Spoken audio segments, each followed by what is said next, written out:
ठीक है, देखिए अगले प्रश्न देखेंगे। प्रश्न संख्या 2 हमारा क्या है, क्या कह रहा है, और हम जरा बात करते हैं। प्रश्न संख्या 2 कह रहा है हमारा आकृति 6.35। अब ये जो चित्र तुमको दिख रहा है ना, ये तुम्हारे एनसीईआरटी के बुक में 6.35 नंबर का पिक्चर है, चित्र है।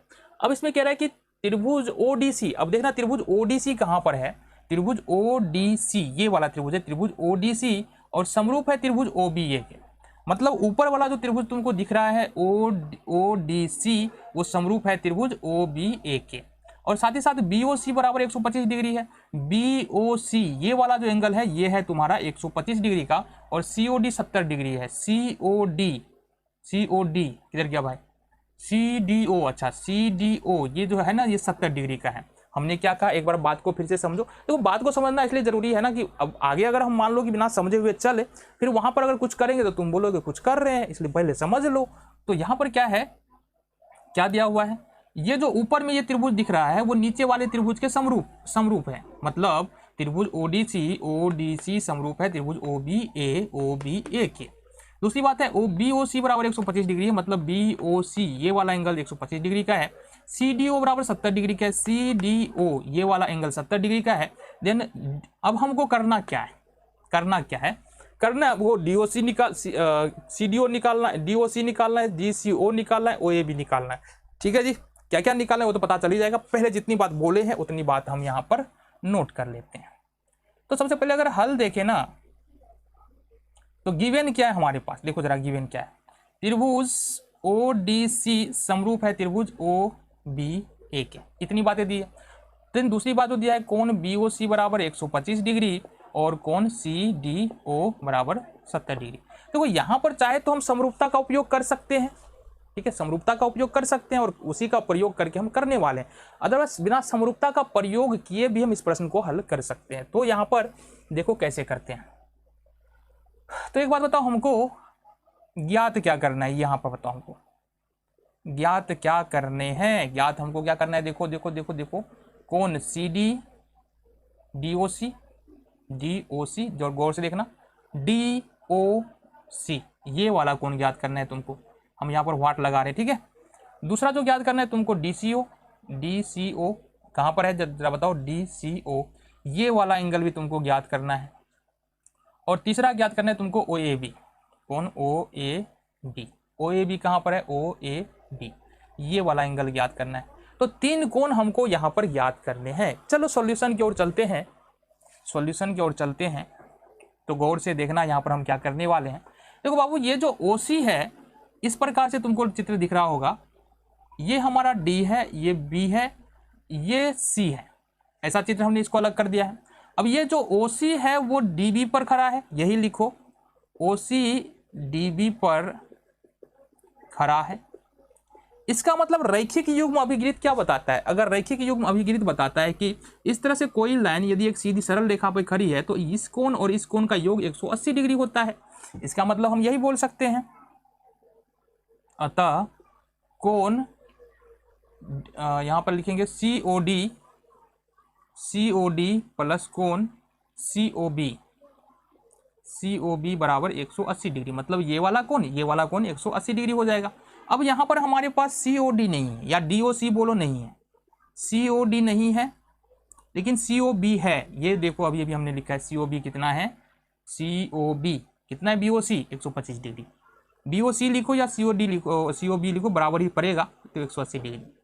अब अगर 125 को दूसरी तरफ शिफ्ट करें अपन COD में, तो बराबर कितना हो जाएगा, 180 माइनस 125 डिग्री, और ये तुम्हारा निकल गया 55 डिग्री। कितना निकल गया, 55 डिग्री। तो कहने का मतलब है ये वाला जो एंगल है, ये वाला एंगल जो है वो 55 डिग्री आ गया। कितना आ गया, हम यहाँ लिख रहे हैं 55 डिग्री। अब अगर हम देखें, अब त्रिभुज देखें OCD में अगर हम देखें तीनों कोणों का योग निकालें, कहने का मतलब क्या है, CDO कोण CDO प्लस कोण DCO और प्लस कोण COD, तो ये होगा 180 डिग्री। क्यों हो जाएगा, क्योंकि देखो किसी भी त्रिभुज के अंदर में तीनों कोणों का योग 180 डिग्री होता है। इसका मतलब ये वाला कोण, ये वाला कोण और ये वाला कोण हो जाएगा तीनों मिला के 180 डिग्री। ठीक है जी, चलो अब CDO कितना जरा बताओ, CDO कितना है, 70 डिग्री दिख रहा है। CDO कितना दिख रहा है, 70 डिग्री दिख रहा है, 70 डिग्री हो जाएगा। DCO कितना निकाला हमने, DCO नहीं पता है तो कोण DCO हो जाएगा हमारा। और COD, अच्छा COD अभी अभी निकाला हमने कितना, COD कितना निकाला हमने, 55 डिग्री निकाला है, तो ये 180 डिग्री हो जाएगा। जोड़ लेते हैं, 70 और 55 को जोड़ेंगे, 5 का 5 हो जाएगा और 7 5 12 का 2 हासिल 1 और प्लस में कोण DCO बराबर में 180 डिग्री, ये दोनों जुट गया हमारा। अब अगर हम लिखे DCO बराबर कोण DCO बराबर, तो 125 को इधर ले जाएंगे तो 180 में से 125 घटेगा, तो ये हो जाएगा हमारा 55 डिग्री। इट मीन्स हमारा ये वाला एंगल और ये वाला एंगल, यानी कभी जो DCO निकाला हम ना, DCO ये वाला एंगल कितना निकल रहा है, 55 और 55, यानी ये एंगल भी 55 है और ये एंगल भी कितना है, 55 है।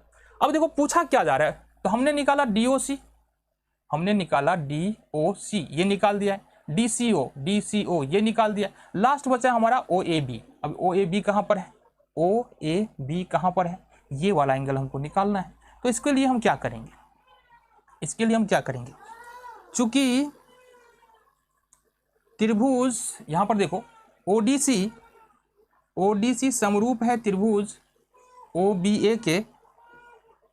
OBA के, हमने कहा ODC समरूप है, ये गिवन है, ऊपर भी देखो दिया हुआ है ना, त्रिभुज ODC समरूप है त्रिभुज OBA के, इसका मतलब कोण O बराबर कोण O होगा, कोण O बराबर कोण O होगा, कोण D बराबर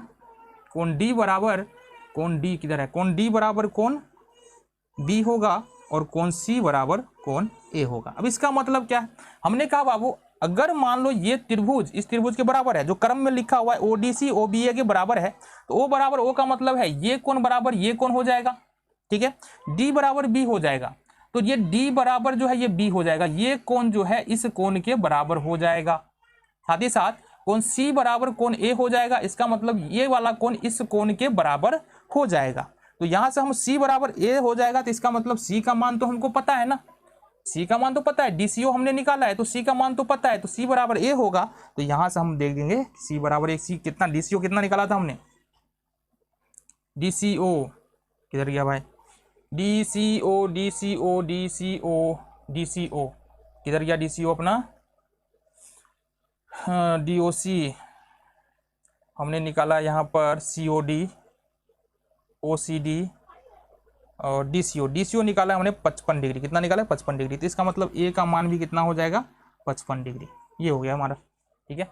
मतलब समझो कि DCO हमने निकाला 55 डिग्री, अब हम बोल रहे हैं त्रिभुज की समरूपता के अनुसार ये कोण इस कोण के बराबर होगा, ये कोण इस कोण के बराबर होगा और ये कोण इस कोण के बराबर है। अगर C बराबर A है तो C का मान 55, तो A का मान 55 डिग्री। ये तुम्हारा हो गया सॉल्यूशन, ठीक है जी। अगले प्रश्न में चले, चलो।